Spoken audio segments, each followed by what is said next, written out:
Vamos a pedirles, por favor, a todos quienes están paradas y parados que tomen asiento. Muy buenas tardes a todas y todos ustedes que han aceptado la gentil invitación que hace la UPB para participar de este evento académico organizado por la UPB y por la Fundación Milenio.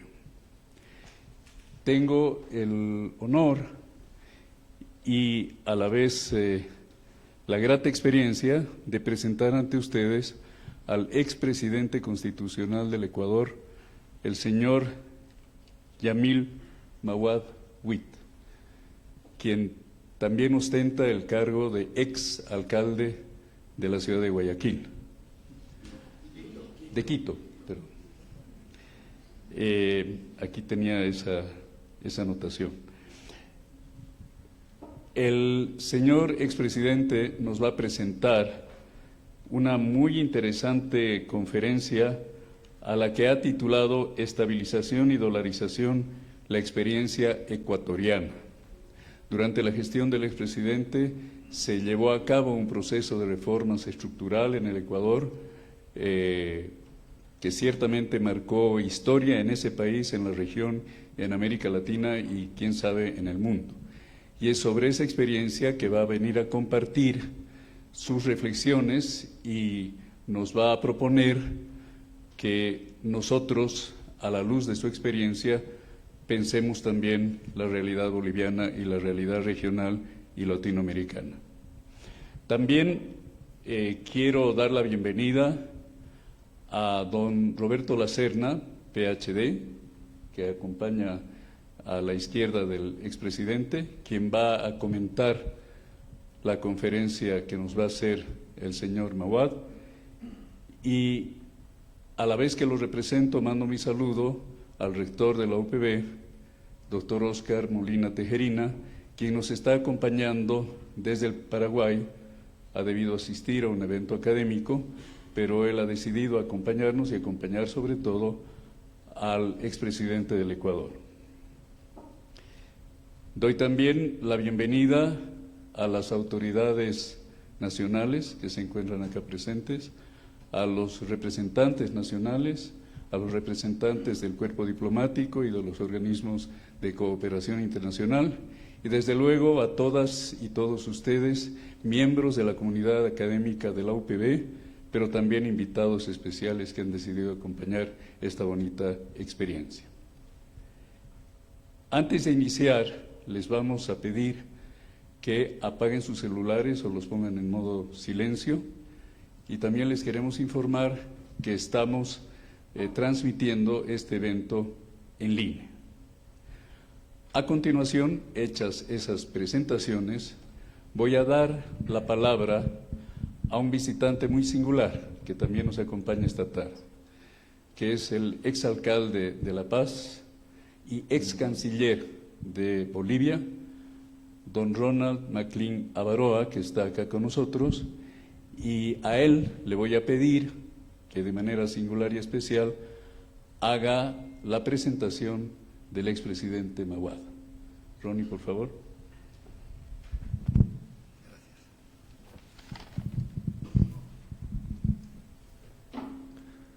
Muy buenas tardes, señor vicerrector, autoridades, miembros de nuestro panel, público en general. Yo tengo el privilegio de haber tenido la suerte de conocer a Yamil. La vida nos hizo encontrarnos y tengo el privilegio de ser amigo de él hace más de 20 años. Yamil no solamente es un eximio político, ha sido diputado, ha sido ministro de Trabajo, ha sido alcalde, el gran alcalde de Quito, pero también un gran economista. La obra que explica el tema del desarrollo de la dolarización en Ecuador es un libro de casi 1000 páginas, un poco más de 1000 páginas, con un profundo análisis económico de las circunstancias, los motivos, las políticas públicas que debían aplicarse, y ese es el producto también del éxito de ese programa. Tenemos el privilegio de tenerlo hoy. Él no solamente ha logrado la dolarización en el Ecuador, sino la paz con el Perú. Dos cosas que han permanecido en el tiempo, que son extraordinarias en solo 18 meses de gobierno. Ha sido tan bueno que no lo dejan volver al Ecuador. No. Entonces, es un privilegio para mí haber invitado aquí a Bolivia a Yamil, que ha tenido la gentileza de prologar mi libro y presentarlo conmigo anoche. Les agradezco mucho la presencia y agradecemos a la Universidad Privada Boliviana por acogernos esta tarde. Muchas gracias.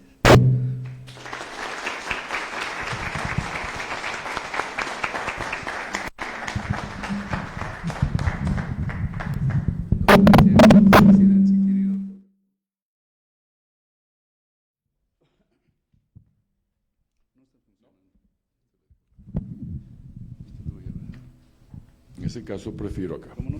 Ya.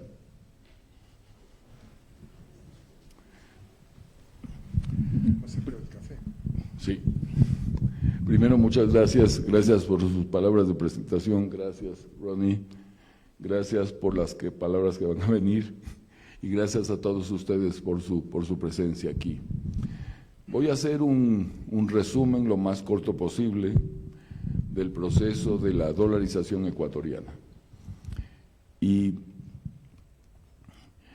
estas cosas suelen empezar, cuando se narran en primera persona, con la decisión que da el puntapié inicial, ahora que estamos en época de clasificación para el Campeonato Mundial y de repechajes. Tomé la decisión de ser candidato a la presidencia en enero del año 98. Después de haber analizado a fondo varios temas, y entre ellos el de la economía ecuatoriana, los mejores macroeconomistas de mi país, la memoria del Banco Central del Ecuador, presentada el 31 de diciembre del 97, pronosticaban un año en el 98 similar al del 97. Es decir, una inflación de 20-30%, una depreciación más o menos en el mismo rango, una deuda externa grande pero manejable, refinanciable, una confianza tal vez mayor de los mercados en el nuevo gobierno, porque teníamos antecedentes de servicio público, que Ronnie tuvo la bondad de mencionar. Había sido 6 años alcalde de Quito. En esos 6 años trabajé mucho con el Banco Mundial, con el BID, con la CAF. Estaba un colega de ustedes, un compatriota de ustedes, Enrique García, al frente, y fue muy gentil y muy cooperador en todo lo que necesitábamos en mi país. Luego la formación académica, me había graduado como máster en Administración Pública en la Universidad de Harvard. Tenía un equipo de primer nivel que trabajó en la alcaldía, equipo con el cual empecé a planear cómo gobernar el Ecuador. Es decir, eran buenas noticias, buenas posibilidades. Me pareció que era una decisión responsable aceptar la candidatura, y desde el mes de enero en que decidí, al mes de marzo en que registré mi candidatura, ya las circunstancias habían empezado a cambiar. La economía se había empezado a deteriorar en términos no previstos en este bosquejo inicial que les acabo de dar. La principal exportación ecuatoriana era el petróleo. El petróleo había estado fluctuando y se calculaba que si se lo ponía a $12 por barril, $14 por barril, era una estimación que podía estar cercana a la realidad. Teníamos en el Ecuador el mismo problema que en cualquier otro país. Al Congreso le gusta aprobar partidas de gasto y no les gusta aprobar financiamientos del gasto. ¿A qué Congreso en el mundo le gusta subir impuestos? Pero sí le gusta incrementar subsidios, incrementar salarios. Y hay que mantenerse en una posición realista, porque de lo contrario, inmediatamente corren déficits muy grandes. Entonces, el Congreso calculó el barril de petróleo a $14, y la idea era que debería calcularse a 12, porque además estaba bajando, había empezado a bajar y continuaba bajando. Cuando asumí la presidencia de la República, el barril estaba a $9. de tal manera que ya teníamos una caída en el principal rubro de exportación de más de un 30%. Adicionalmente, se habían aprobado alzas generales en sueldos de maestros, y el rubro de educación en presupuestos de nuestros países, como lo sabemos, es un rubro alto. Presupuesto que debía cumplirse cuando debían pagarse. La Constitución ecuatoriana, en un esfuerzo de seriedad, había dicho que no podía aprobarse una nueva decisión de gasto si no venía acompañada con su financiamiento. Y entonces el Congreso superó el problema diciendo en su decisión que estos gastos serán financiados con la partida que constará en el presupuesto del Estado. Para ellos eso era financiar el gasto. Y eso me tocaba a mí pagar 3 meses después de asumir la presidencia. Pero no solo eso, el 81% de las exportaciones de mi país estaban constituidas por 4 productos: el petróleo que acabo de comentar, el camarón, el banano y la pesca. Y mientras hacía campaña, se desató el peor fenómeno del Niño de los últimos 500 años, que destruyó esas 3 exportaciones. Se inundaron las bananeras, se perdieron las camaroneras, los peces se fueron a aguas más templadas, y entonces, en una frase, el Ecuador dejó de exportar. No solo dejó de exportar, sino que perdió infraestructura. Centros de salud, escuelas, carreteras. Y mi país es muy parecido a Bolivia de muchas maneras, y en una de esas maneras es que somos de los poquísimos países que no tienen una ciudad que representa 35 o 40% de la población, sino 2 ciudades, que son importantísimas y que en muchos aspectos compiten entre sí y son sumamente diferentes. En el caso de ustedes son La Paz y Santa Cruz, en el caso de mi país son Guayaquil y Quito. Entonces, cuando asumo la presidencia, había ya en el Ecuador protestas de servidores públicos porque no estaban pagados, había huelgas por ese motivo, había un clima de insatisfacción social muy grande y la lógica esperanza de que el nuevo gobierno cambiara esa situación. Lo que pasa es que un gobierno asume, es un cambio en el calendario, pero las circunstancias son las mismas. Hay que lidiar con los mismos problemas. Me gusta mucho citar a José Ortega y Gasset, especialmente en su frase más conocida: yo soy yo y mis circunstancias. Ustedes no pueden analizar las acciones de un ser humano si no consideran el contexto en el cual fueron adaptadas. Y muchas veces las decisiones que tomamos los humanos están influenciadas sustancialmente por la circunstancia que la rodea. Adicionalmente, dice Ortega, que los seres humanos estamos fatalmente forzados a decidir. Decidir no es una opción. Compara la actitud de un ser humano con la actitud de un animal. El animal no decide, actúa por instinto. El ser humano tiene una capacidad racional que lo lleva a pesar opciones, a escoger una y a tomar ese camino. Pero esa es una fatalidad, no pueden escaparse. Si alguno de ustedes, porque un problema es demasiado grave, prefieren no tomar una decisión, ya decidieron no tomar una decisión.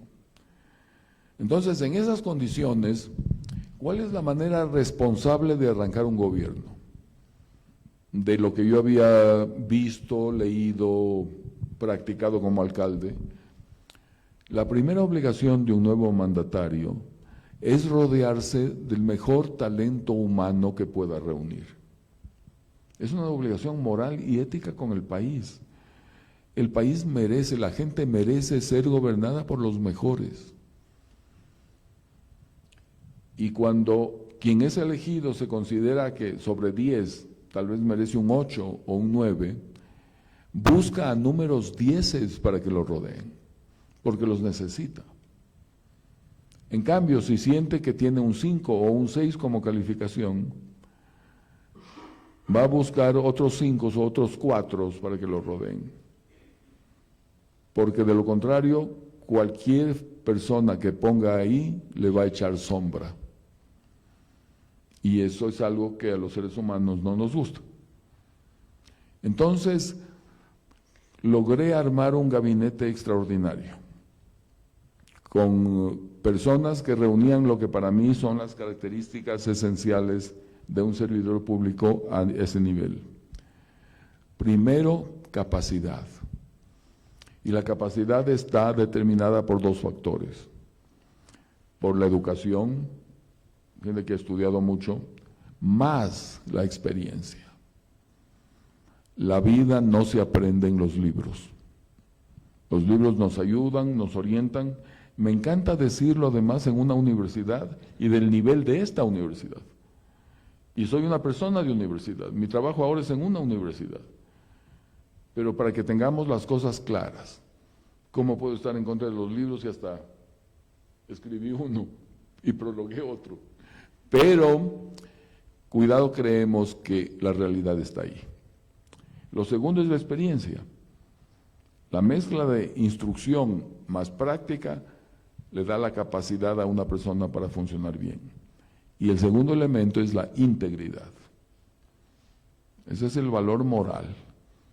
Gentes con valores, con principios, con criterios, con una trayectoria de vida que permite que el pueblo, especialmente aquellos informados, confíen en ellos. Hicimos un gabinete de excelencia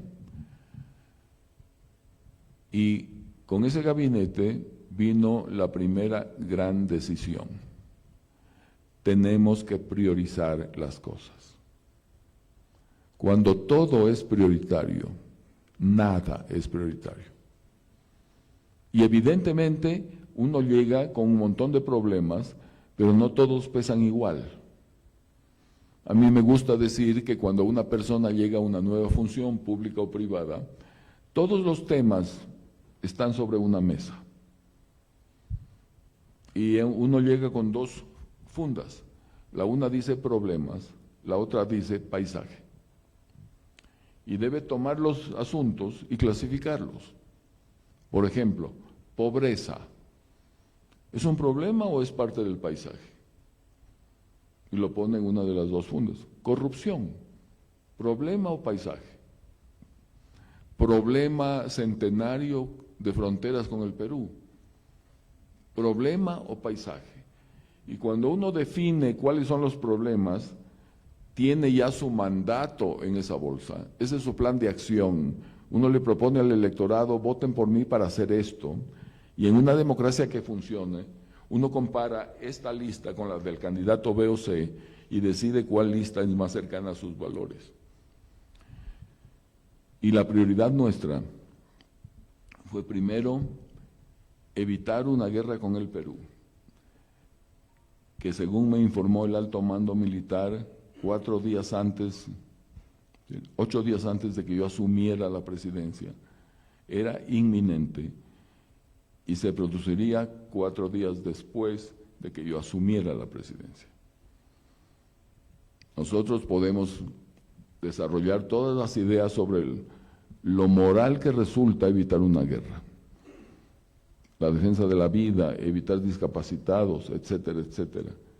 Pero creo que todos aquí estamos de acuerdo en eso. Permítanme darle una dimensión económica al tema de la guerra. El Ecuador estaba gastando en defensa el 3.5% del PIB en paz.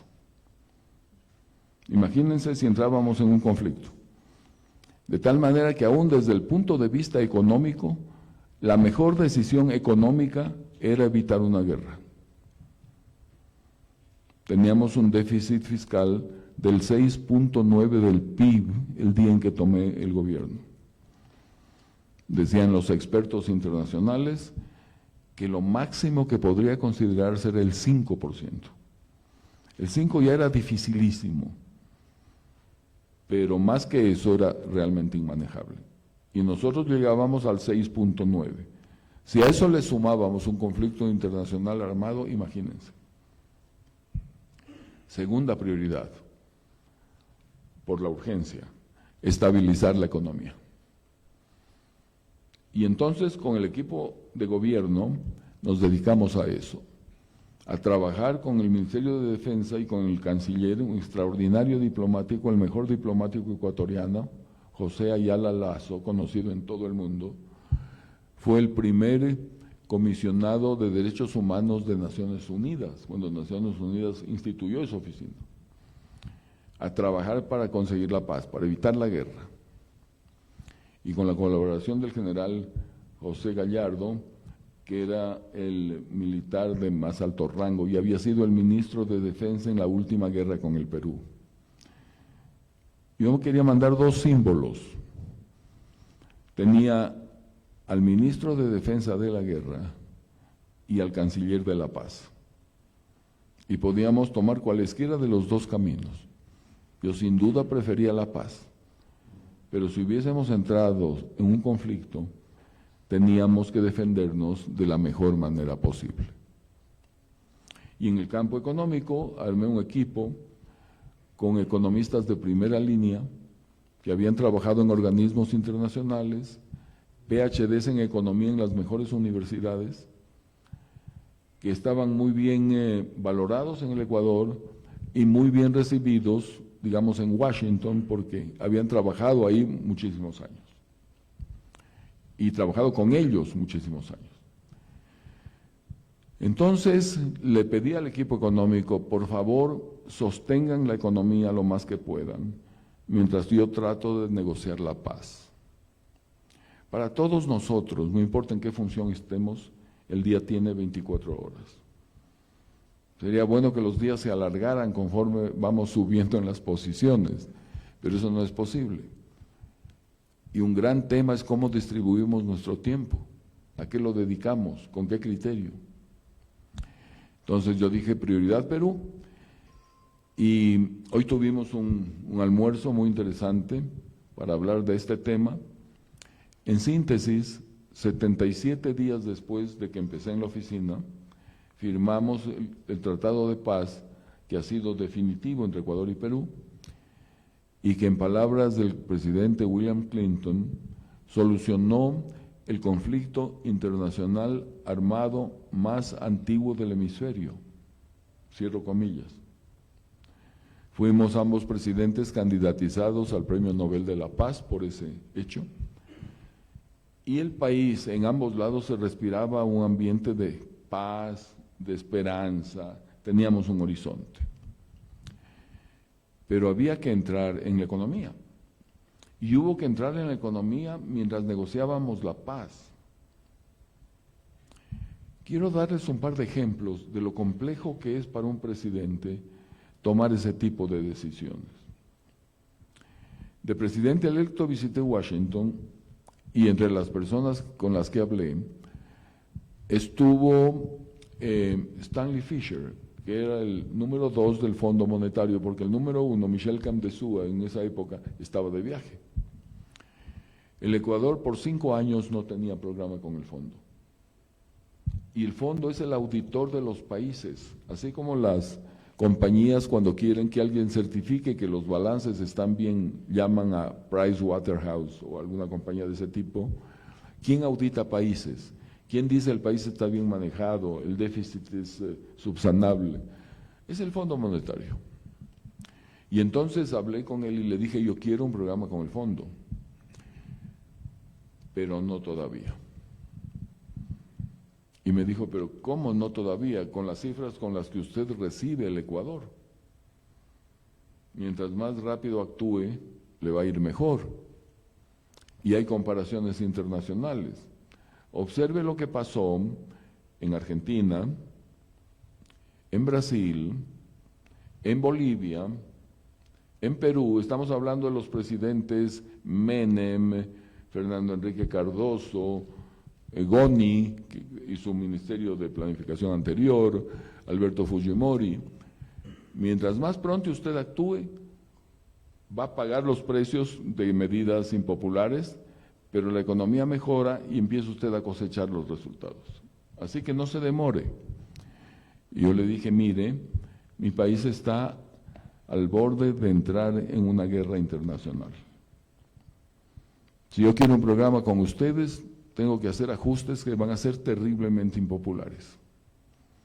Yo quiero que las Fuerzas Armadas del Ecuador y la Policía Nacional estén listos para defender nuestras fronteras y no reprimiendo a la población en las calles. Vean lo terrible de la decisión. Vean lo terrible de la decisión. Y él me dijo, bueno, cuando ustedes estén listos podemos conversar. Entonces, logramos firmar la paz con el Perú y entramos en la economía. Pero luego de la primera reunión con el presidente Fujimori, este es otro elemento que debería originar desde mi punto de vista un debate muchísimo más profundo. El Banco Central del Ecuador, que se convirtió en Banco Central independiente el día en que yo empecé como presidente, decidió tomar una medida de incrementar la banda cambiaria, el ancho de la banda, que técnicamente era correcta porque el Banco Central perdía reservas y no querían perder reservas.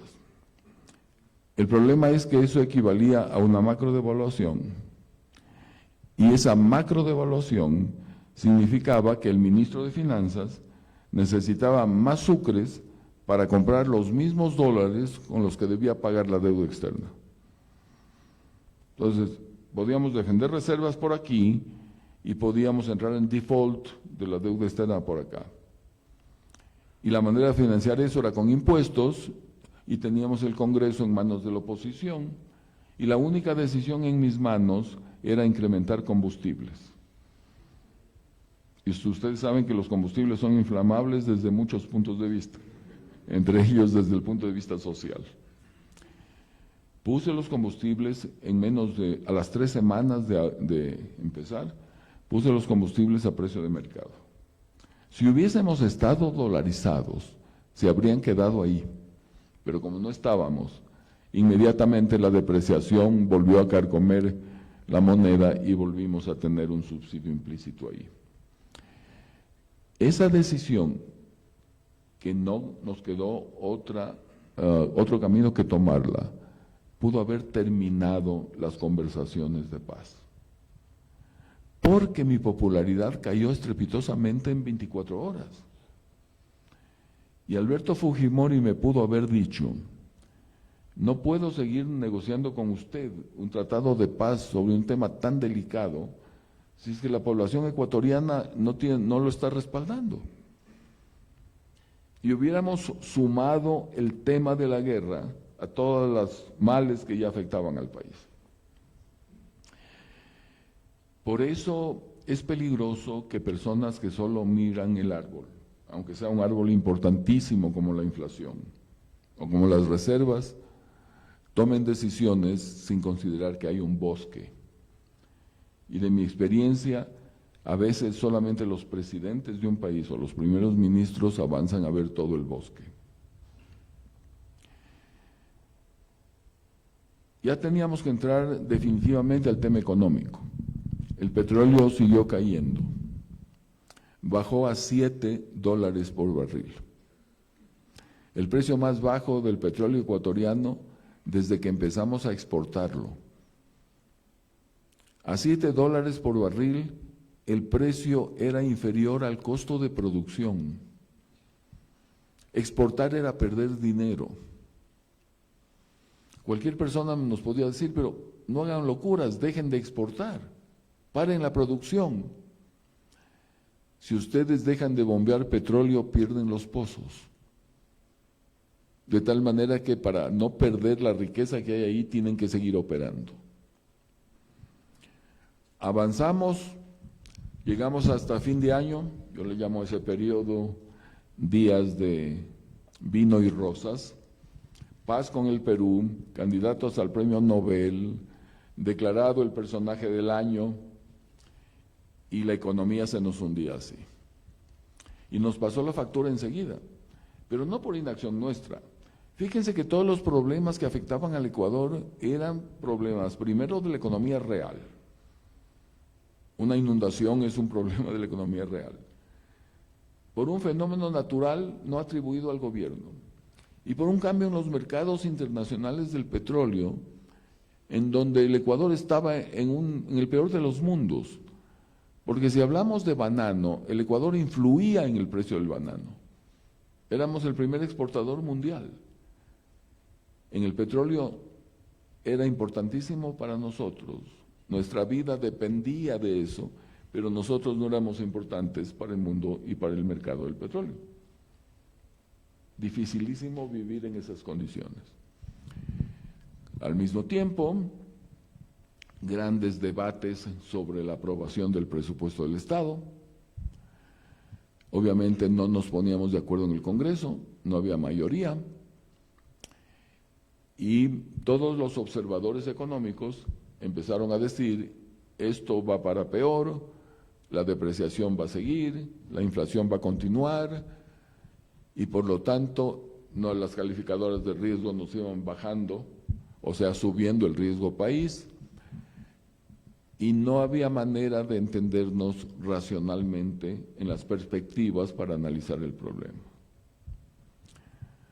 A mí siempre desde niño me impactó esta, podríamos llamar, estratagema de Dios, cuando empezaron a construir la Torre de Babel y decidieron hacer una tan grande que llegara hasta el cielo, según el relato bíblico y el simbolismo que tiene. Dios no conspiró ni ordenó que se destruyera la torre, no. Simplemente impidió que quienes la construyeran pudieran seguirse comunicando. Creó los lenguajes, la confusión de las lenguas. Y basta con que no puedan hablar para que no puedan coordinar y no se pueda construir nada. Y eso nos sigue pasando hasta ahora, en muchos países en el momento actual. Y perdimos en el Ecuador esa capacidad de coordinar, de poner un plan básico. Sí lo tuvimos con la paz. Logramos ponernos de acuerdo en el Ecuador en la paz. El Congreso votó por la paz, pero no en la economía. Ustedes han oído que el órgano más sensible del cuerpo humano es el bolsillo. Y cuando se toca el bolsillo, la gente es muy cuidadosa. Peor si están en política y van a afrontar una elección y la gente les va a tomar cuentas. Bien, en síntesis, la moneda ecuatoriana se depreciaba, era terrible. ¿Qué hacen ustedes, técnicos económicos, cuando la gente, cada vez que recibe la moneda local, corre a comprar dólares? ¿Cuál es la medida que tienen para convencerlos de que sigan en sucres? Pagarles una tasa de interés tan alta que la peor devaluación no compense la utilidad que van a tener por los intereses. Los intereses en el Ecuador llegaron al 300% y la gente seguía comprando dólares. Por una razón que yo quiero subrayar, y no había la economía del comportamiento, todavía no existía.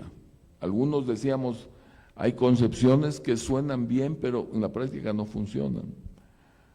Toda la hipótesis de que los seres humanos somos actores racionales y tomamos decisiones en base a incentivos y castigos, es cierto en la medida en que podamos pensar.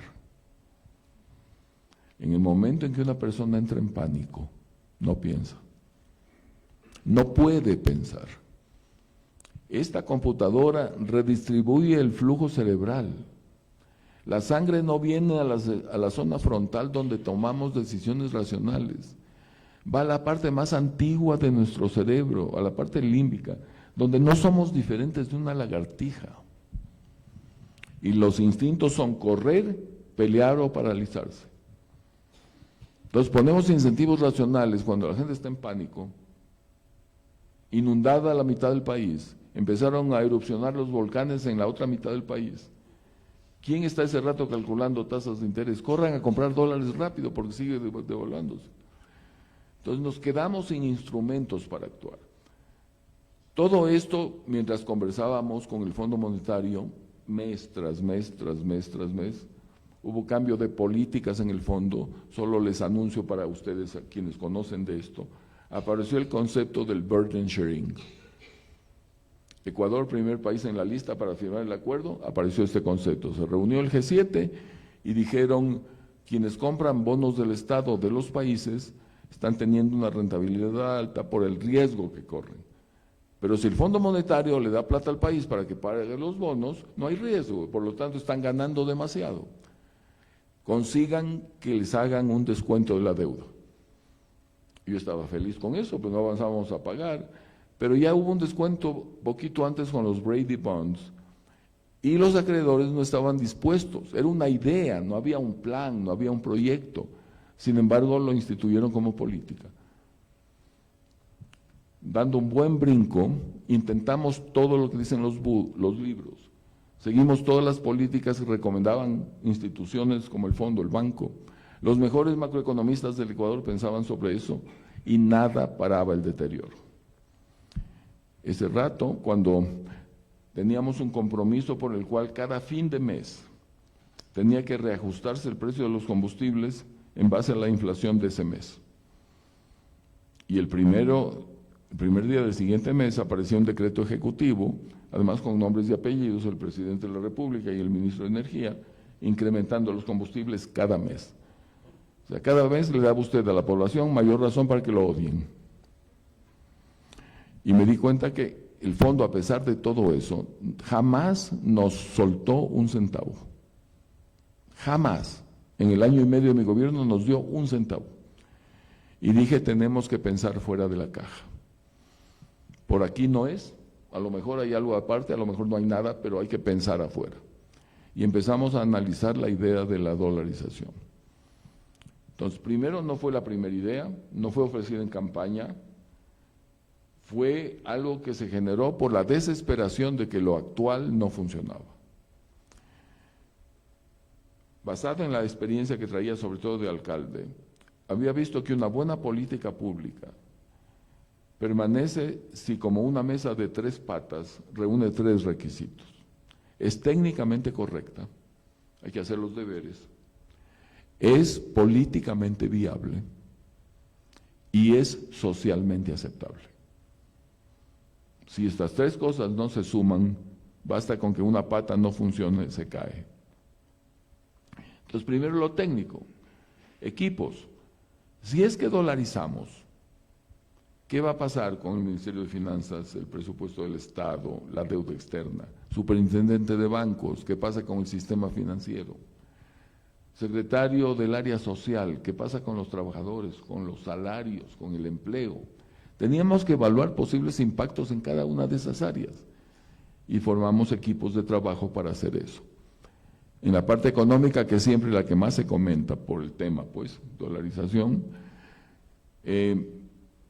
un funcionario muy importante, Miguel Dávila, viajó a Estados Unidos, se entrevistó con personas que apoyaban la dolarización.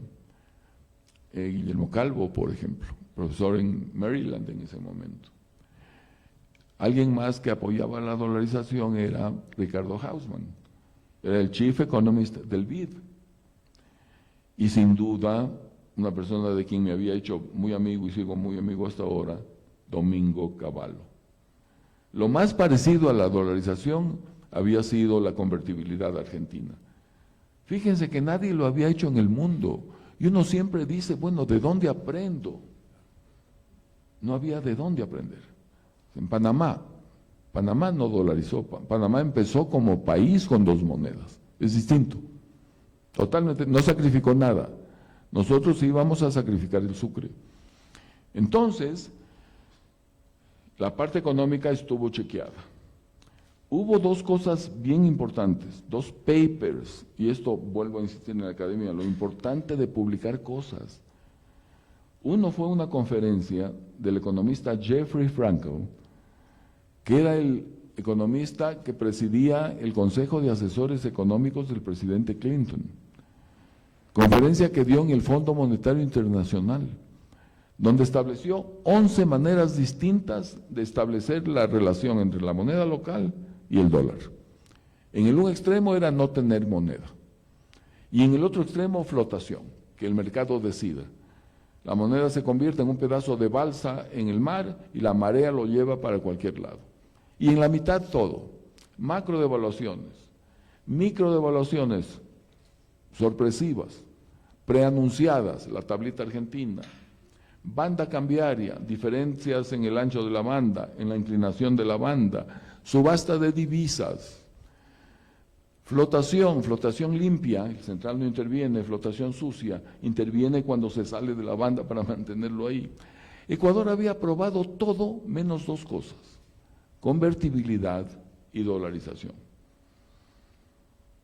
Entonces, este fue un paper que a mí, que gracias por el título de economista, pero soy abogado, en la práctica economista, me iluminó mucho el panorama. Y el segundo, un paper escrito por Jeff Sachs y Felipe Larraín, que luego sería ministro de Finanzas de Chile por 4 años, en donde decían, la dolarización es una camisa de fuerza o es una opción. Y ponían una serie de criterios con arreglo a los cuales un país debía decidir si dolariza o no. Yo hice una tabla. Preguntas: ¿tienen Banco Central independiente? ¿Sí o no? ¿Está libre de influencias políticas? ¿Sí o no? ¿Tienen un sistema político estable? ¿Sí o no? ¿Su economía está vinculada con la de los Estados Unidos? ¿Sí o no? ¿Tienen más o menos los mismos ciclos en esa economía? ¿Sí o no? Etcétera, etcétera, etcétera. Eran unas, terminé con 14, y de todas esas el Ecuador cumplía 12. Y no era un paper en favor de dolarizar, más bien era un paper advirtiendo que tal vez no era buena idea dolarizar. Pero hecho el deber, cumplíamos las condiciones. La parte social, cada vez que recibían dinero, y había una inmigración muy grande, especialmente por el niño, las familias aún más pobres recibían remesas en dólares, de tal manera que se habían acostumbrado a manejar el dólar. No en los sectores rurales más alejados, pero sí en las ciudades. Nos faltaba la viabilidad política. ¿Cómo un país estructurado para funcionar en sucres de pronto adopta el dólar sin cambiar la legislación? Tienen que cambiar todas las leyes. Para darles un ejemplo, ¿se dolarizan con tasas de interés en dólares al 300%? Tienen que cambiarlo de inmediato. Pero en una democracia que funciona como era la ecuatoriana, a mí me han acusado de muchas cosas, jamás de ser antidemocrático, necesitábamos votos necesarios en el Congreso. Y teníamos la decisión de dolarizar y no la podíamos implementar porque no había los votos, hasta que un día recibimos el apoyo de un partido político y ese día anuncié la dolarización. Las 3 preguntas básicas, ese era mi resumen en ese momento, es: primera pregunta, ¿es conveniente o no para el país dolarizar? Puede ser una discusión abstracta o teórica o práctica, básica. Si la respuesta es sí, sí es conveniente, las ventajas son mayores que las desventajas. Segunda pregunta, ¿hay la posibilidad real de dolarizar? ¿Existen los dólares? ¿Existe la viabilidad política? ¿Existe la aceptación social? Y si la respuesta es sí, viene la tercera pregunta, ¿a cómo? ¿Cuál es la paridad cambiaria? Y cada una de esas chequeos podía tener una decisión equivocada, una interpretación errónea, porque no había modelos que seguir. Entonces, anuncié la dolarización con el Banco Central en contra, con el Fondo Monetario en contra, con las instituciones de Washington. El fondo, ustedes saben que marca la música y los demás tienen que bailar con esa pieza, en contra, con la gran cantidad de macroeconomistas ecuatorianos en contra, con los más importantes líderes políticos del país en contra, y tomé la decisión. Yo digo, si esto ha salido tan bien que hoy tiene el 90% de apoyo del país, y miren cómo me han tratado en mi país, imagínense si hubiera salido mal. Eso es lo que se juega un funcionario público, ¿ok?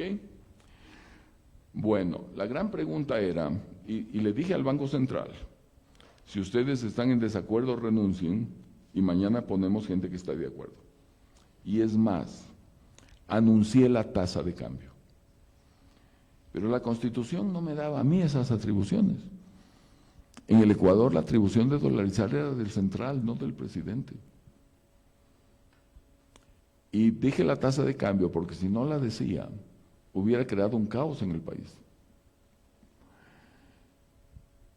Al día siguiente la pregunta era qué iba a pasar. Desaparecieron las colas en los bancos comprando dólares, calma total. El directorio del Banco Central se reunió, ese fue un acto, yo diría, legal, moral. Estaban en contra, pero tuvieron la sesión, renunciaron los que estaban en contra, hubo que nombrar nuevos vocales y la dolarización se aprobó. Tuvimos una inflación altísima en dólares el primer año.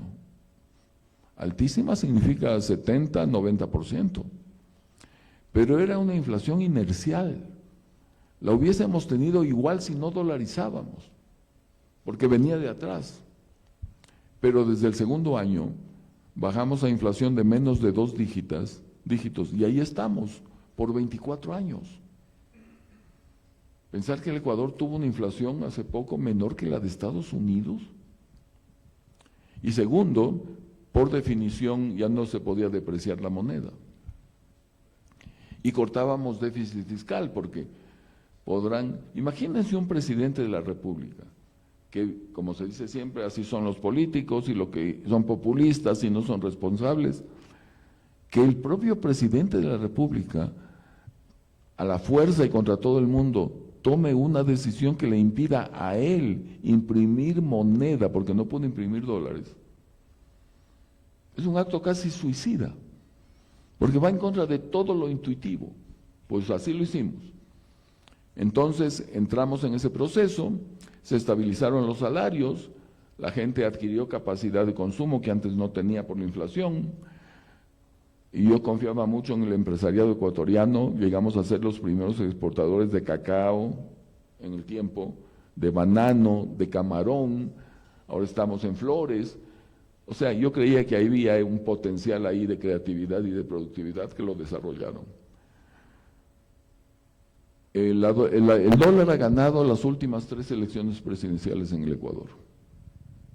Hemos llegado a segunda vuelta con un candidato del socialismo del siglo XXI, que se han sentido tan seguros de su triunfo, que han dicho, vamos a tocar el dólar, vamos a dolarizar a la ecuatoriana, con cualquier fórmula que hubieran tomado.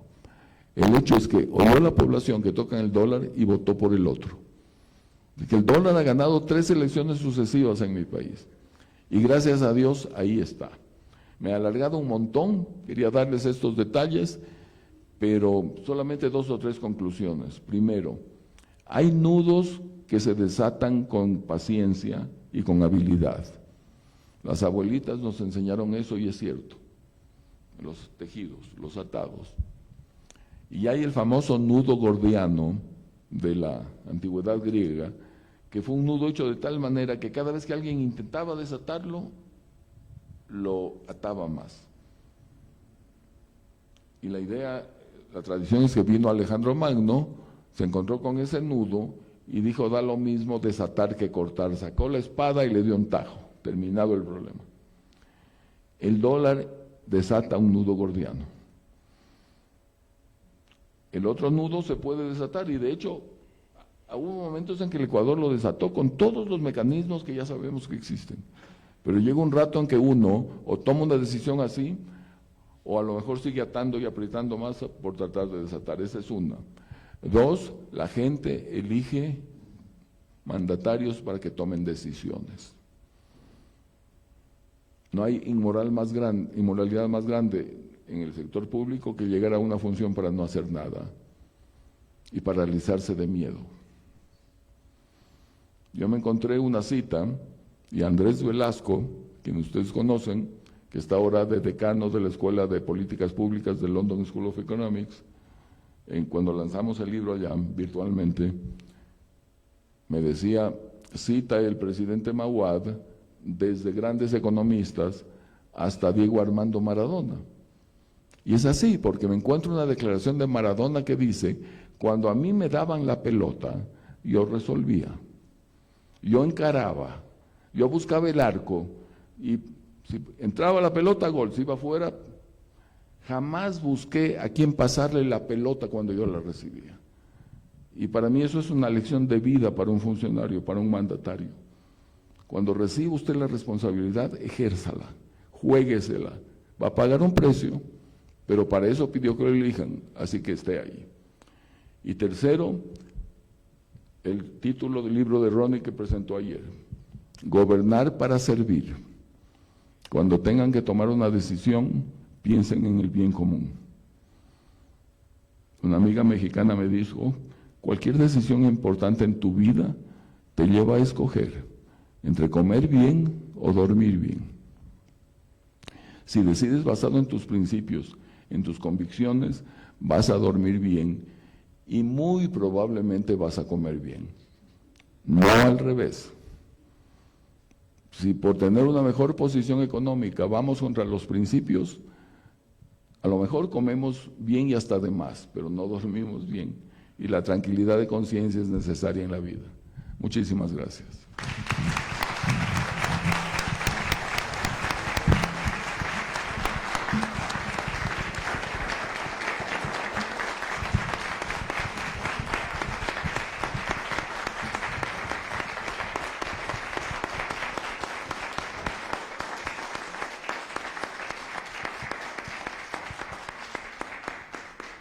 Bien, agradecemos mucho la generosa como sugerente conferencia que nos ha presentado el expresidente Mahuad. Muchas gracias.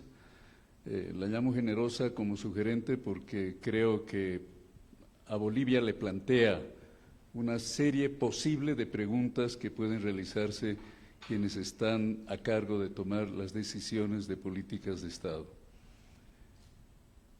A continuación, voy a presentar al primer comentarista de la tarde, pero no sin antes anunciarles a todos que agradecemos la visita en este auditorio del representante del BID en Bolivia, el señor Leopoldo Avellán. Bienvenido, buenas tardes. Lo mismo la presencia del doctor Juan Carlos Sánchez, miembro del directorio de la UPB, y de Henry Oporto, quien es el director de la Fundación Milenio. Buenas tardes, gracias por venir acá. Desde luego hay otras, muchas más personalidades en este auditorio, pero permítanme la licencia de no mencionarlos por ahora, pero simplemente saber que están presentes y que nos saludamos. A continuación, entonces, voy a dar la palabra al doctor Roberto Lacerna. Roberto es egresado de la Universidad de Berkeley, tiene un doctorado que lo ha obtenido en esa universidad, en economía, pero él es un amplio pensador de temas sociales, tiene mucha obra escrita en torno de las problemáticas de la democracia, el desarrollo, el rentismo, ha sido funcionario público y es docente de varias universidades de Bolivia, del Perú y de Estados Unidos. Aquí con nosotros está el presidente de la Fundación Milenio, que es coorganizadora de este evento, Roberto Lacerna, que además es director del Centro, si no me equivoco, de Estudios Regionales, Económicos y Sociales, CERES, de Cochabamba. Damos la bienvenida a Roberto y le pedimos que haga su comentario respectivo. Desde el podio, ¿no? Por favor.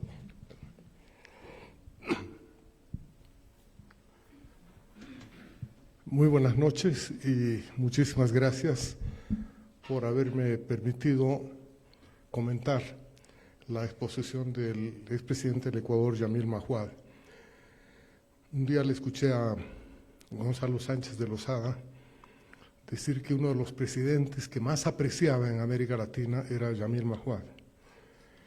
Por una razón muy sencilla, es un hombre de Dios, porque hizo la paz.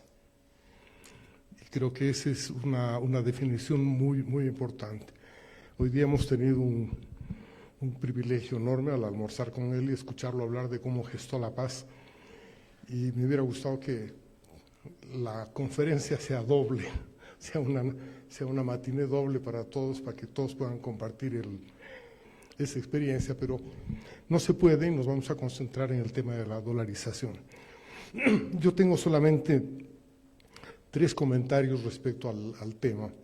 Les recomiendo, de hecho, leer el libro, aunque es grande, es gordo, es mucho más detallado, más complejo, y tiene los testimonios de varios miembros de su gabinete, que cuentan aspectos específicos con mucho detalle de la enorme dificultad que debieron superar para resolver este problema.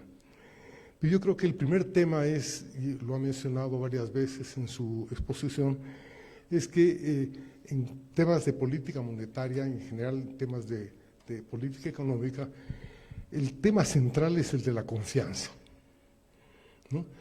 En el caso de la política monetaria, se necesita desarrollar confianza en la moneda y confianza en las instituciones que administran la moneda. Las políticas habitualmente se concentran en uno para conseguir el otro. Y en general lo habitual ha sido concentrarse en la reforma institucional para conseguir un banco central independiente, una ley financiera sólida, etcétera, un parlamento responsable, un sistema democrático más. Pero eso es muy difícil de lograr. Algunos países lo han hecho y lo han conseguido, pero en plazos temporales excesivamente largos, ¿no? 15, 20, 30 años. Yo diría que el caso boliviano, por ejemplo, entre el 85 y el 2005 fueron 20 años en los que la economía trató de conseguir esa estabilidad institucional que al final fracasó, no funcionó. En esos 20 años sí funcionó, pero funcionó con un sistema bimonetario, ¿no es cierto?, en que era absolutamente libre la gente de hacer depósitos, comprar, vender, contratos en dólares o en bolivianos como quisiera, pero en esos 20 años, como no pudimos construir instituciones fuertes, terminamos dolarizados de manera informal. 90% de los depósitos eran en dólares, el resto eran en bolivianos, pero eso duró poquísimo. Y el siguiente gobierno bolivianizó a propósito, bolivianizó deliberadamente, porque se sentía muy fuerte por la acumulación de reservas.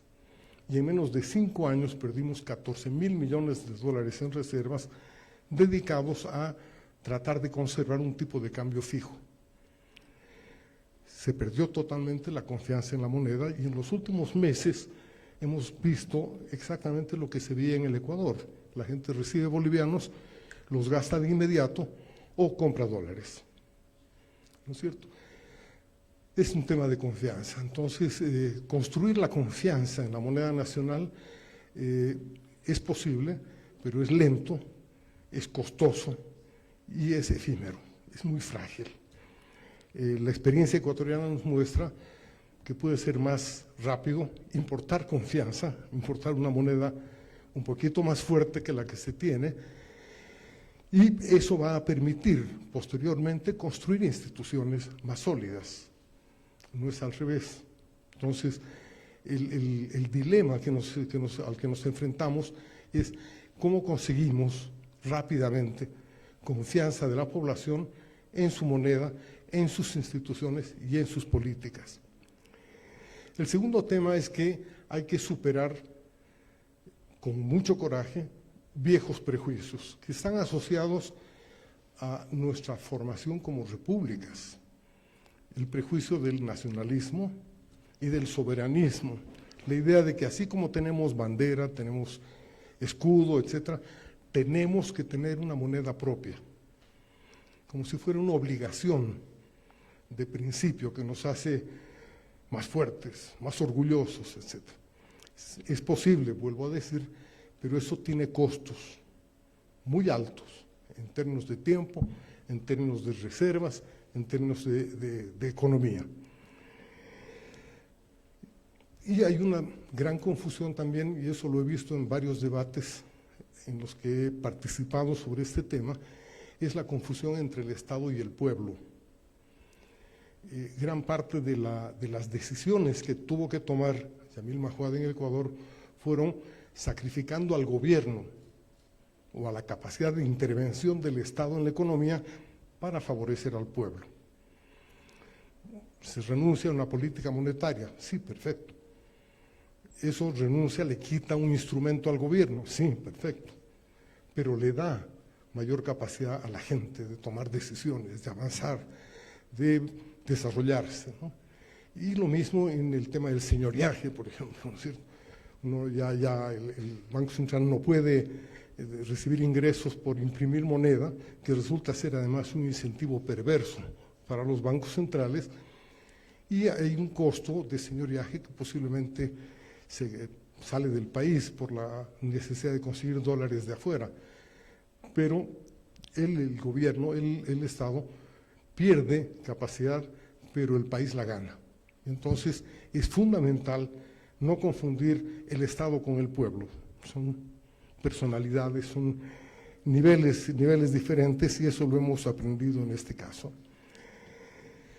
Finalmente está el tema de que hay que reconocer que no hay condición más importante para el desarrollo que la estabilidad.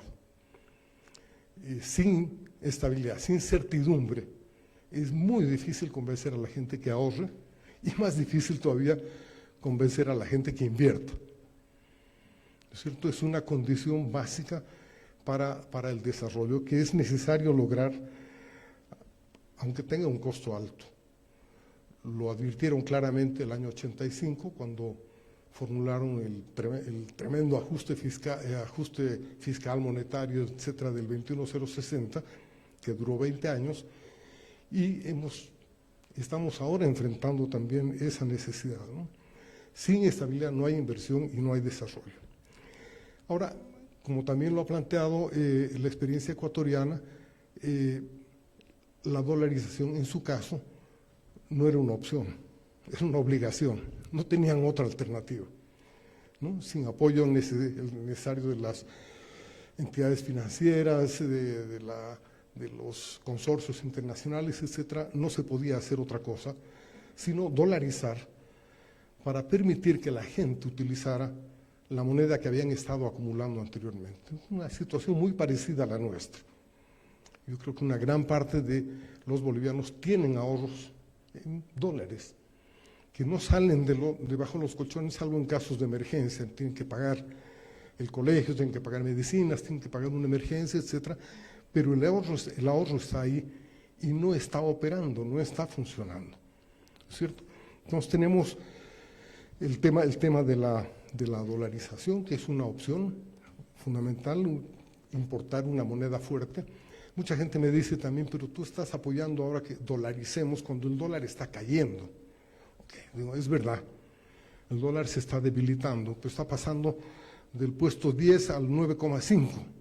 Nosotros seguimos en el 0,5 abajo, ¿no es cierto? Entonces, ese argumento es como decir, bueno, lo entienden claramente, no necesito hacer una comparación, es un argumento falaz, ¿no es cierto? Porque el dólar sigue siendo una moneda muchísimo más fuerte que la nuestra y lo seguirá siendo por un buen tiempo, ¿no es cierto? Puede seguir cayendo 30% de su valor y seguirá siendo muchísimo más fuerte y más confiable que la nuestra. Entonces podemos importar confianza o podemos no hacerlo y tratar de construir en mucho tiempo. Finalmente está la tercera opción, yo creo que hay puntos intermedios, que es la competencia monetaria, ¿no? No obligar a la gente a tomar una u otra decisión, pero sí abrir la posibilidad de que sea la gente misma la que vaya decidiendo qué hace y qué no hace. Es una opción más lenta y es una opción que le da a los gobiernos también la tentación de volver cada vez a la manipulación económica, a la manipulación de las cifras, a la captura de una parte del valor que genera la sociedad mediante la devaluación, mediante la emisión monetaria, etc. Entonces, las opciones son esas y creo que en los tres campos tenemos pues muchísimo que aprender del Ecuador, y creo que la visita del doctor Yamil Mahuad nos va a ayudar a continuar el debate, ¿no? No se trata de hacer un apostolado a favor de la dolarización, pero sí de hacer un proceso sistemático de apropiación de otras experiencias para tratar de encontrar los mejores caminos para Bolivia. Muchas gracias por su visita, profesor.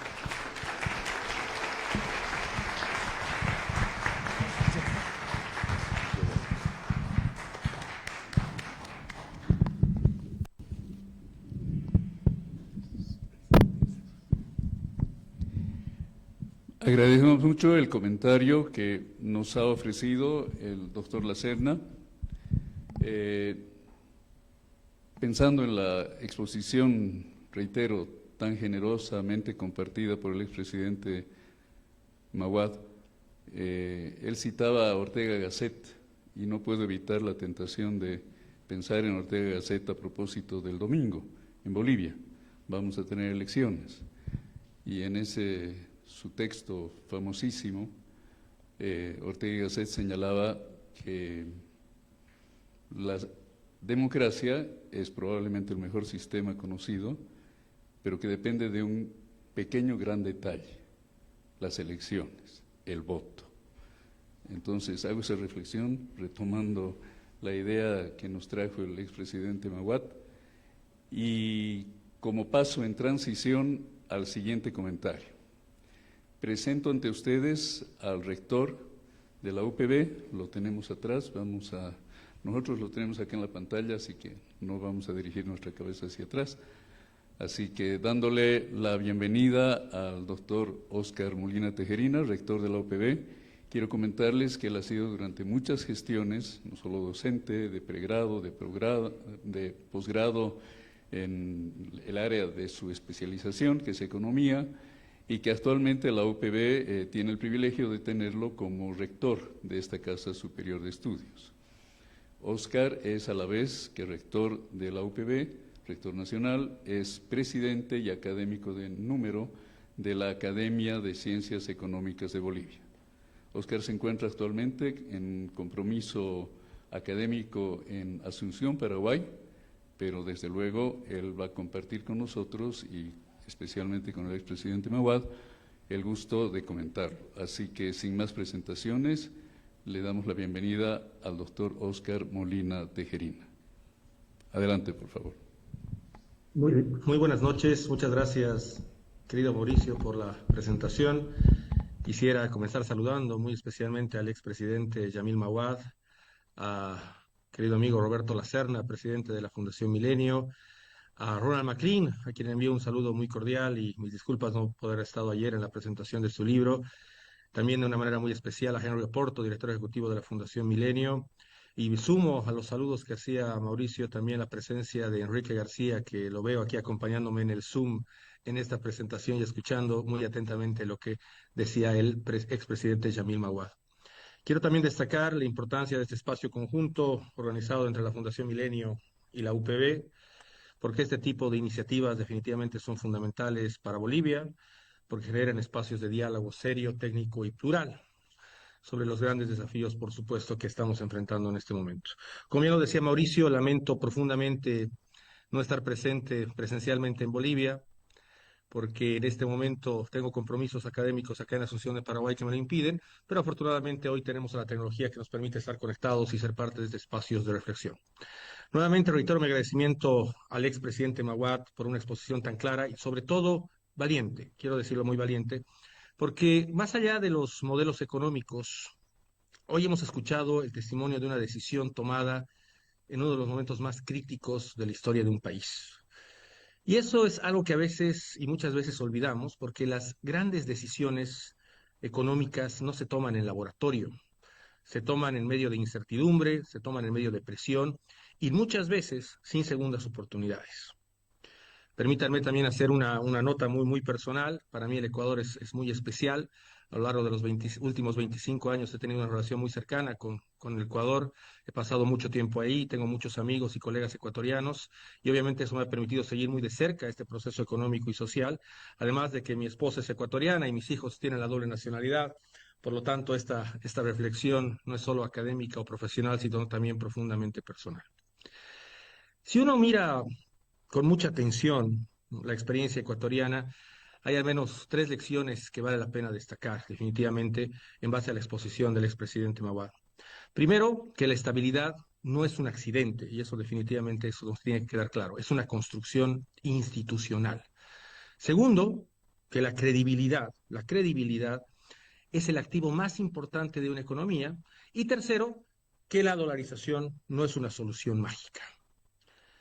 Es un cambio de reglas que exige disciplina, cosas que a veces los países vamos olvidando paso a paso. Y esto nos tiene que llevar inevitablemente a la pregunta que muchos tenemos hoy. ¿Qué significa esta experiencia para Bolivia? Como bien lo expresaba de alguna manera Roberto. Me gustaría comenzar con un punto y con mucha claridad, desde un punto de vista económico. Primero, que Bolivia no es el Ecuador de finales del siglo pasado, pero tampoco Bolivia es la misma Bolivia de hace 10 o 15 años atrás, como bien lo expresaban en algunas de las exposiciones y como bien lo decía Roberto, en la cual teníamos una destrucción permanente de nuestras reservas nacionales. Hoy, yo personalmente lo digo, estamos observando señales que deben invitar definitivamente a la reflexión, porque sí tenemos indicadores que son puntuales: inflación elevada, inflación persistente proyectada por encima del 15%, como lo proyectó el Fondo Monetario Internacional, un crecimiento que posiblemente esté cercano al 1% y ojalá sea mayor, y niveles de una deuda significativamente mayores. Por lo cual, definitivamente, y lo vemos ya hace más de 15 meses, estamos en una combinación compleja entre inflación con bajo crecimiento, y esa es una de las decisiones más complicadas y más difíciles que se enfrentan en política económica. Y aquí hay un punto clave. Las crisis, como bien lo decía el expresidente Maguad, no necesariamente comienzan cuando los indicadores colapsan. Deben comenzar cuando los indicadores dejan de ser consistentes entre sí. Y eso es exactamente lo que vimos en Ecuador antes del principio de siglo, entre el 97, 98 y algunos años atrás. Ahora bien, también es importante reconocer algo con equilibrio. Bolivia hoy está dando señales en la dirección correcta. Se observan esfuerzos para ordenar la economía, que son definitivamente decisiones difíciles, y una mayor apertura al mundo, y esto definitivamente, y lo quiero decir con mucho énfasis, es positivo. Pero también debemos ser conscientes de algo. Estamos en una transición y no en una estabilidad consolidada. Y las transiciones económicas o las transiciones de modelos económicos muchas veces son momentos extremadamente frágiles. Y son en esos momentos donde las expectativas no se consolidan, donde las reformas no se implementan completamente y la confianza aún se reconstruye del todo. En ese sentido, el desafío de Bolivia hoy no es solamente técnico, como a veces se lo plantea o se lo dice en muchos de los foros, sino claramente es institucional y político. No se trata solamente de hacer, sino ver cómo podemos hacer lo que hacemos y que sea sostenible definitivamente en el tiempo. Permítanme aquí hacer una reflexión central. Ecuador tomó decisiones en medio de una crisis, una profunda crisis, pero hoy, en este momento, nuestro país tiene la oportunidad de tomar decisiones antes de una crisis mucho más profunda. Y esto verdaderamente es una gran diferencia. Desde esa perspectiva, el mensaje que me gustaría dejar es que puede ser prudente y también con optimismo, porque hay señales de corrección, y eso creo que es muy importante. Optimismo, porque Bolivia tiene capacidades y talento para afrontar esta crisis, pero también con prudencia. Porque cuando la inflación, esperemos que no suceda, se vuelve mucho más persistente y el crecimiento se desacelera, lo que está en juego ya no es solamente la economía, sino es la credibilidad de todo el sistema económico. Y la credibilidad, como nos enseña Ecuador, es mucho más difícil de reconstruir que de perder. Permítame cerrar con una reflexión. La lección más importante de Ecuador creo que no es la dolarización. Podríamos discutir, y hemos tenido algunos foros donde inclusive hemos estado con Roberto, donde podríamos discutir, donde algunos economistas podrían sugerir que podría ser un camino factible, sino la lección más importante de nuestro hermano país del Ecuador es que frente a momentos críticos a los cuales se puede enfrentar hoy Bolivia o los cuales se puede enfrentar cualquier país latinoamericano, es que los países deben tomar decisiones oportunas, coherentes y sostenidas. Eso es definitivamente claro. Bolivia hoy está a tiempo, estamos en un proceso de transformación y siempre la pregunta quedará ahí. La pregunta siempre deberá quedar ahí en que si debemos o no anticiparnos o fortalecer nuestras instituciones, eso creo que es definitivamente clave, o vamos a esperar o vamos a seguir esperando, como lo hicimos en las últimas décadas, a que las decisiones se vuelvan completamente inevitables. Y ese creo que es el verdadero debate en el cual debemos estar teniendo hoy como país. Quiero agradecer profundamente la exposición del presidente Maguad. Creo que nos deja lecciones importantes para seguir en este debate de las cosas que como país podemos seguir avanzando y agradecer la presencia de absolutamente todos que están hoy presentes en la UPB y darles un fuerte abrazo desde el Paraguay y agradecerles su presencia. Muchas gracias.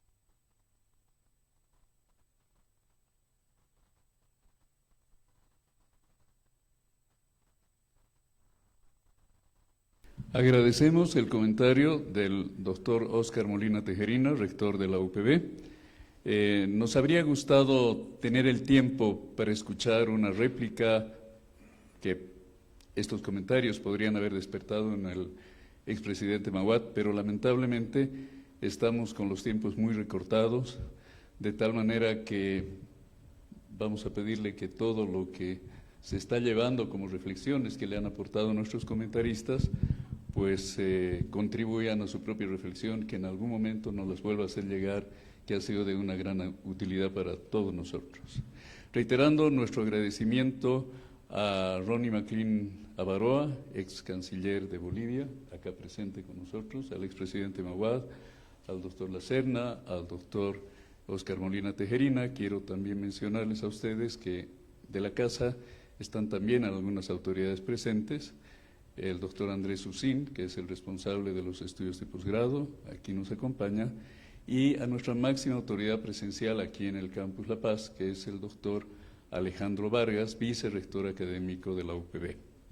Voy a pedirle al doctor Vargas que pase aquí al podio para cerrar con la solemnidad del caso esta conferencia magistral.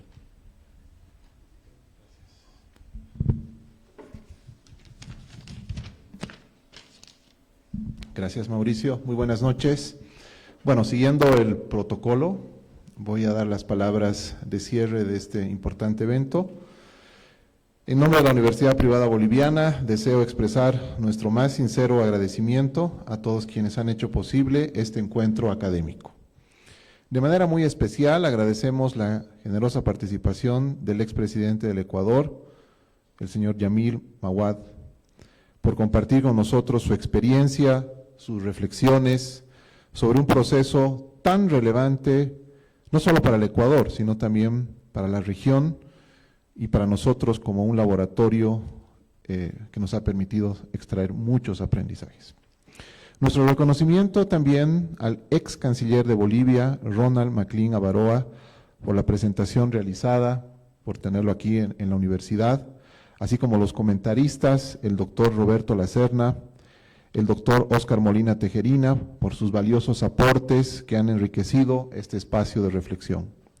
Extendemos también nuestro agradecimiento a la Fundación Millennium, coorganizadora de este evento, por su compromiso permanente con el análisis riguroso de los temas económicos y de interés nacional. Y finalmente quiero agradecer a todos, a todas y todos ustedes por su presencia, por su participación, que dan sentido a este tipo de iniciativas académicas. La UPB reafirma con estos encuentros su vocación de contribuir al debate informado, a la formación académica y a la comprensión de los desafíos que enfrenta nuestro país y la región. Y bueno, para concluir, los voy a invitar cordialmente a compartir un vino de honor y también a compartir en esta jornada tan especial un saludo muy cordial a todos los papás por el Día del Padre, un fraternal abrazo y podamos compartir este momento tan especial para todos nosotros. Muchas gracias, muy buenas tardes.